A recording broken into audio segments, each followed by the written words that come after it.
প্ৰিয়ৰ পৰা মোৰ প্ৰিয় সংখ্যা দুটা আজি দেখোন অপ্ৰিয় হৈ পৰিল চিৰদিনৰ বাবে।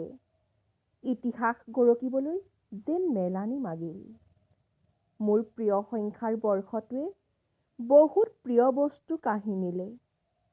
তথাপি কিন্তু ভাগৰি যোৱা নাই। আপোন গৃহ সদৃশ বিদ্যালয়ৰ পৰা আঁতৰি থাকিলেও প্ৰতিটো সন্তান সদৃশ ছাত্ৰ ছাত্ৰী, ককাই ভাই, বাই ভনী সদৃশ সহকৰ্মীক হিয়াৰ মাজত জীপাল কৰি থৈছোঁ। কোনেও কাহানিও কাঢ়ি নিব নোৱাৰাকৈ স্মৃতিৰ মণিকোঠাৰ পৰা। আজি ভালকৈ উপলব্ধি কৰিছোঁ ২০২০ তই যে এজাক কাল ধুমুহা, ৰক্ত পিপাসু হৈ আপোন মানুহক অকালতে কাঢ়ি শৰাধ পাতিছ।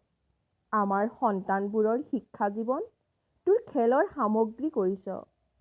এতিয়াও সময় আছে, তই শান্ত হ, নহ'লে মোৰ প্ৰিয় সংখ্যা দুটা